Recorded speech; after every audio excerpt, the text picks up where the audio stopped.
And then sort of behind all of that is our staff, which in addition to kind of helping people to navigate all these other services, are a wealth of information for people and kind of help make the library the welcoming place that it is for everyone. So then going on to some of our highlights from the last full fiscal year, we did see a big increase in borrowing. As I mentioned, our downloadable materials, we've seen that usage go up a lot. We also saw an increase in the physical items, books and whatnot. We saw that circulation go up 3%. We've seen an increase in borrowers. About 50%, 57% of Millis residents have an active library card. And we continue to see increases in library visits, with over 11,000 visitors in fiscal year 19. Our meeting and study spaces are used an average of 70 times a week. Is that a typo or? 111. It said 111. Yes. You said 11. Oh, 111. 111. Yes. Of I the didn't 8,000 realize that. Millis residents, 111,000 of them have been into the library. Yes. Good. So that's, individual visits. Yep. Does that include online or just, they've actually? Just physical, People entered the people building. entering the building. Yeah. Kim, can you speak to how this might be with the trend of what's happening in other libraries, or can it be a little bit different than the trend? Our increased circulation still going up and increased? Yeah, sure. A lot of other libraries are seeing kind of a decrease in physical circulation, and we've been seeing our physical circulation continue to grow, which kind of speaks to the time we spend making sure that our collections are reflective of what the community wants and kind of making people aware of the resources that we have. And the increase in visits also that's kind of on par with what other libraries are seeing. Libraries are becoming kind of community centers in a way, so it's, there's spaces where people just go for all different kinds of reasons. In addition, our programs bring a lot of people into the library. So in fiscal year 19, we had 556 programs, an average of 24 people per program. We saw our summer reading program is a big one for us, and our children's librarian redesigned the program last summer, and we saw a huge increase, especially among our teen participants. So the following are kind of things that were started in fiscal year 2019 kind of carry over into this fiscal year. So we've added some new services that we didn't have available before. So we can now print wirelessly from any device, and people can pay for their printouts not only with cash but with credit card from their device. We offer scanning services, and we have the Notary Public on staff as well now. Staff continue to attend all different types of training, and in fiscal year 19 we received a total of $12,666 in grants, so we're always trying to kind of supplement what we have through the town, especially because we don't have a budget line for any programming, so all the programming that we do is either funded through the Friends or through grants that we receive. And I mentioned the strategic plan, so this was a big project for us that we worked on through a large part of fiscal year 19, and we completed in October, which kind of is going to give us a guide for the next 5 years and what we're trying to accomplish. And this was put together with a lot of input from the community, so it's really a reflection of what people are saying that they want to see from us. Is it posted on the library website? Because I was actually It just is. looking for it. Yeah, it should be under the About section, I think. I have to look at it. Okay. It was about, yeah. And then we also hired and trained our technology coordinator who started at the tail end of fiscal year 19. So she's been in the position for 7 months or so. So it's kind of a overview of. She was an existing employee, so it wasn't, we didn't hire a new person. It's- Yes. We added hours to an existing. Yes. So that's all I have for the slideshow. So if you want to put up the budget, if you want to move on. Oh, to that's that. actually on there. Is it on here? I don't wanna- Oops, sorry.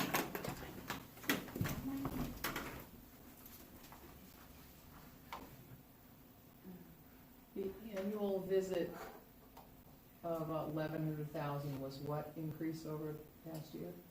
About?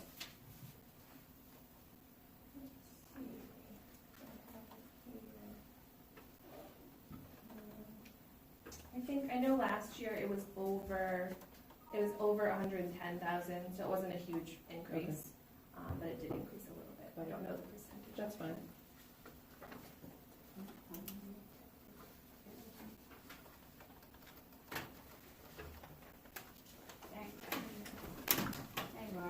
Okay, so then moving on to this year's budget, there aren't any huge changes. The biggest changes are a result of the changes in wages that came from the contract changes.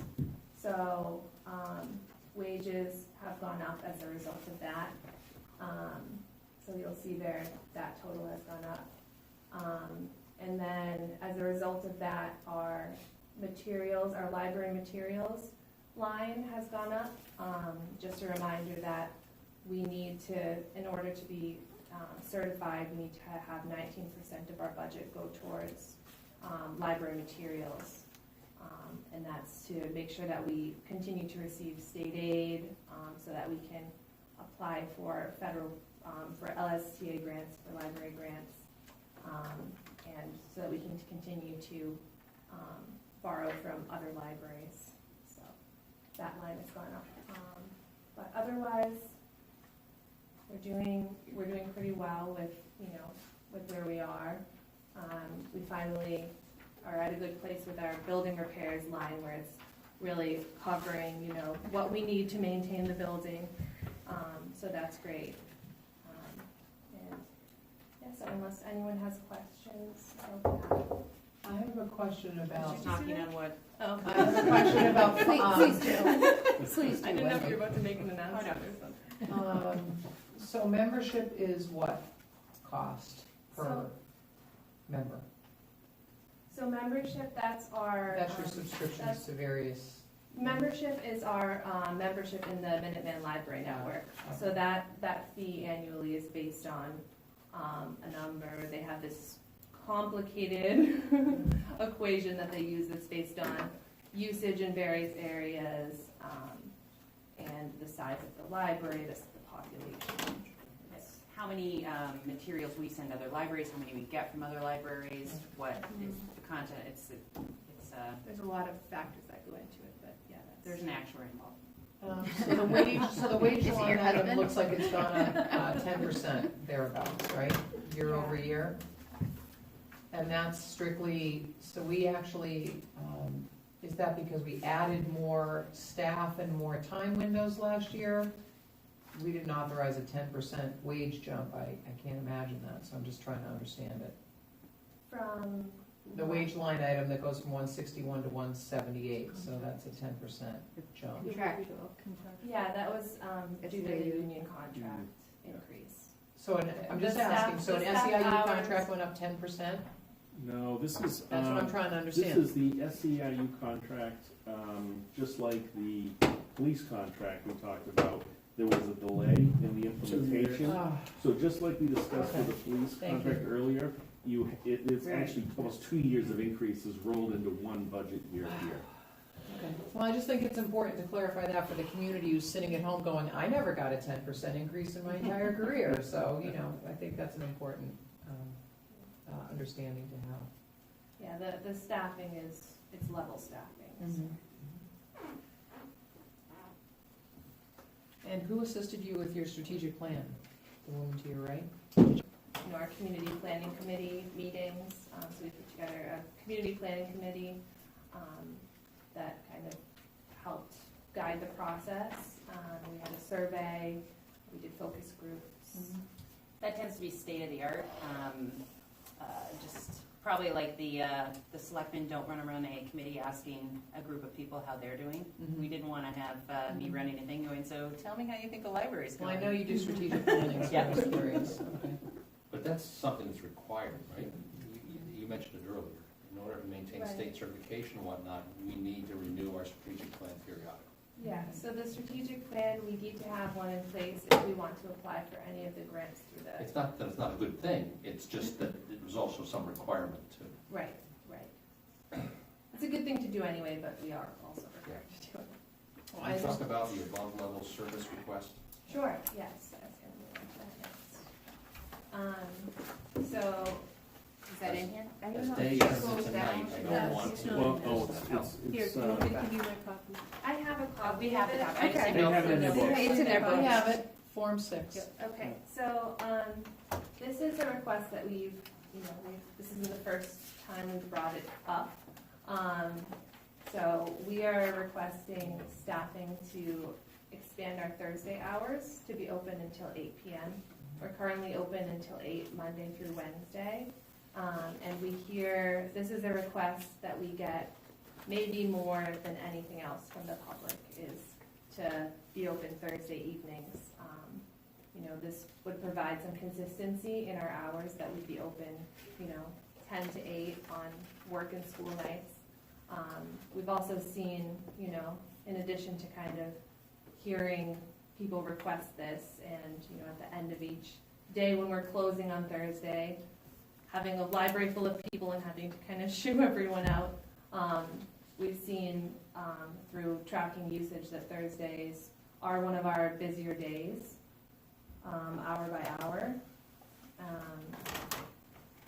So, I just wanted to point out that when Kim joined us as library director last year, she's heading into her third year.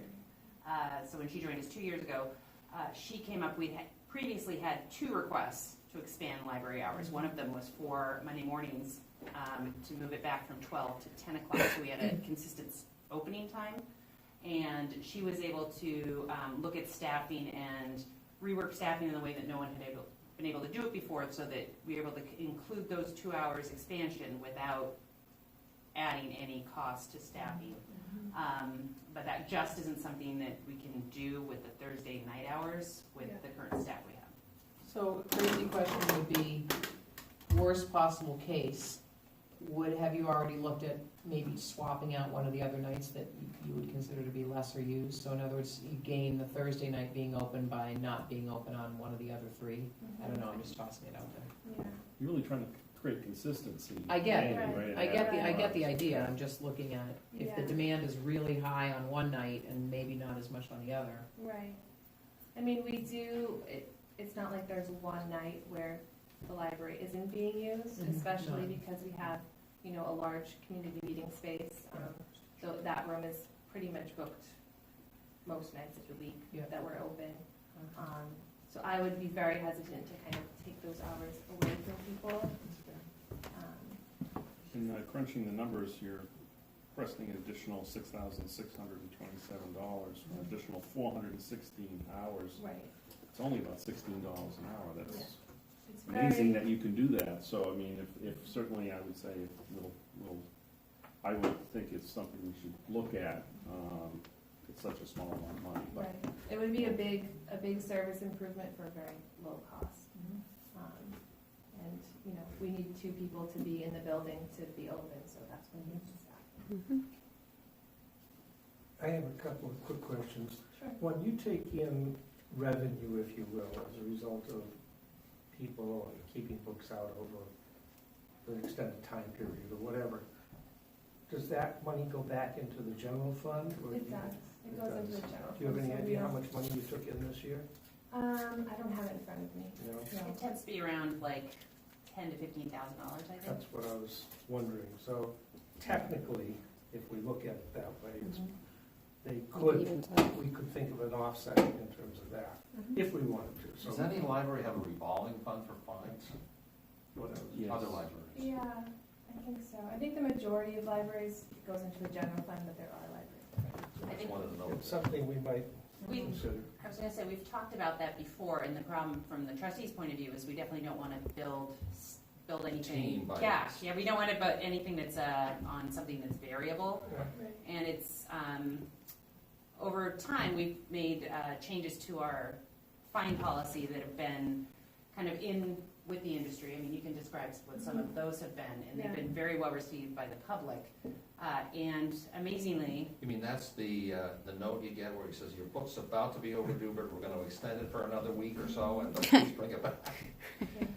with automatic Not that I've renewal, ever received one of those, but. yeah, we did automatic renewal, and you get up to 2 times, so that's, you don't even have to do that. It just extends until. So if my grandson can finally find that book, Yes. maybe we're gonna be okay. And I was gonna say, the other thing we did, a couple of years ago is we used to have, DVDs were like 2 days, and then books that were new were this much, so we just made everything 2 weeks. Which some other libraries still don't have, but even with all that, the fines have stayed consistent for some reason, which amazed me, because I was like, this doesn't make any sense to me. Well, just something in terms of thinking about how we might use that. The second piece I'm looking at is on your expenses, equipment detail. You have here, thin plants, 14 computer stations. Are you replacing 14 thin No, plants? so this is our public computing, Yeah. is run by Userful. So they Okay. provide, they provide the equipment and the service, and we just pay an annual fee. So this is your annual fee? Yeah, that's our cost. annual fee for Okay. this, for the Um, service. You have other cost factors, additional printers, or anything for admin staff you need to add? I know we've been talking about some, Right. but Right. So, not that we're planning to take out of this budget. We have a technology budget that we would use for staff computers that need to be replaced. One of the items that Kim prepared last year, as part of her, was one of the goals for the library director, was a technology plan. So an inventory of all technology, what is our replacement plan, and how we're gonna do that within budget so that we can replace over time and not, Yeah, and I think you've seen some of that. I have seen some of that. Inventory, yeah. just so you're aware, we're looking at integrating, at least on the admin side, a little more with the town. There's a firewall issue that, as a town, we're trying to get everything standardized. But that will come a little later, but that's something we have to look at as we tie everything together for your own protection as well as the town's. That's pretty much all I have at this point. We are going to have to provide them with a few computers, 2 or 3, but I think I know where I want to come from right now. We go to the Facebook question?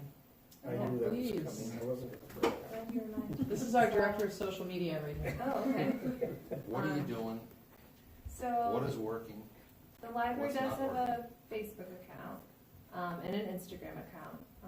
See? Our Facebook is probably more active, so we generally use it to kind of do outreach to the community, so we'll use it to share information about programs that are coming up, services that we offer that people may not be aware of. We'll do kind of reader's advisory, as we call it, which means basically, recommending a book, kind of saying, have you read this book? This is what it's about. This is why you might like it.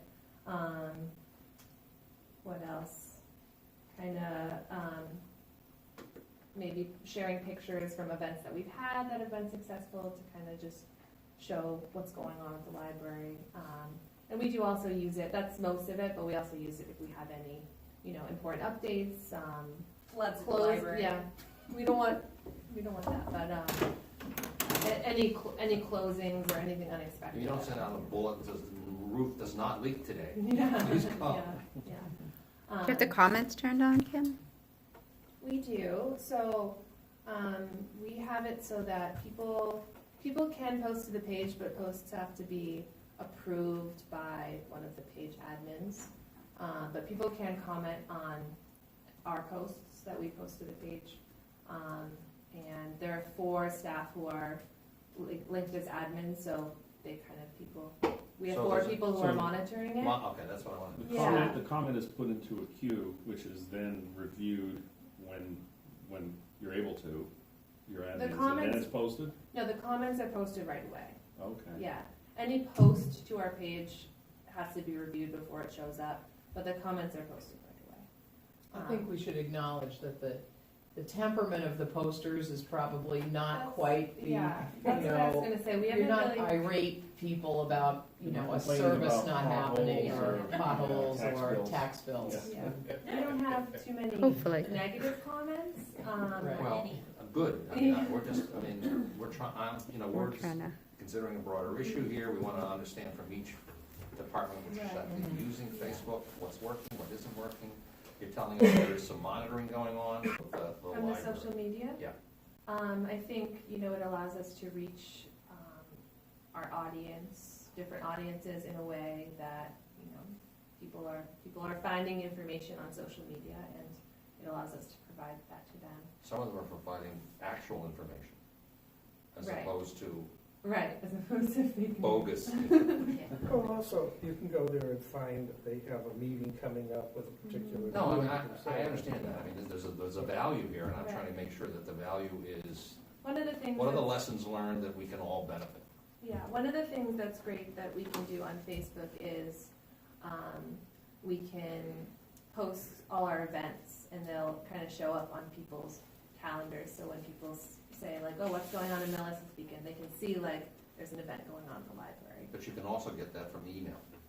True, If you sign True. up, but people aren't necessarily reading their library emails 10 Well, I times a am. day, and I people might be checking into Facebook 10 Then times. why aren't you returning those books? cusp. No, but there's an informational flow from the library Right. to email accounts too. True, So it's just, true. Facebook's another way to Right, push out and we the really find information. that we have to kind of push information out in all directions. We do the email newsletter, we still do the newspapers, we do the in-person flyers, we do social media, and we reach a different audience with each of those. So Can I this give is an a- example of there was a recent evening program run that was for women, like a women's night at the library, where after hours, and anybody identifying as a woman could come. And it went out on Facebook, and that got passed around, and we had 30 women there, and I would say that 12 of them were people that I had never seen at a Well, that's good. library event before. I wish I'd been there the night to meet Eleanor Roosevelt, but I couldn't make it, I had a conflict. Oh, I went to that. It was excellent. But she- Very good. One other thing, then, this is something I should have brought up with some earlier folks as well, and just as an on your horizon, at some point supposedly in June or July, the folks at Glen Ellen are gonna open their, whatever they're calling it, their center, their Community center. community center. Yeah. I think it'd be a good idea for not only you folks, but Rec and somebody to get in touch with those folks and say, hey, how about when that's open on Friday evening or Thursday, better, when you're not open anyway. We're happy to come to meet with anybody in that community who'd like to learn a little bit about what's going on at the Millis Library. Yeah, that's a great Because I idea. think we need to, as a community, reach out to those folks. Not that it's gonna become us versus them, but the more we can do to make it us with us, the better off we are. And I think there's a potential customer base there, particularly for the library.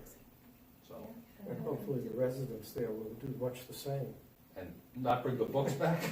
That I can't speak That I to. guess. Just, this is just a thought, Yeah, I'll have to keep that on my radar. okay? Do I come there to say my come? Might be happy, yes. Should be there. Jennifer, for our trustee, I'd like to just tell you that the Eleanor Roosevelt program is available on Millis Community Media for Excellent. you to stream. And But I please, won't be able to everyone, ask her questions. no, but please, everyone, like us on Facebook also, so you can get live updates from the library. Terrific, thank you. Excellent. good plug. She's still Okay. sending out My Day. She's writing the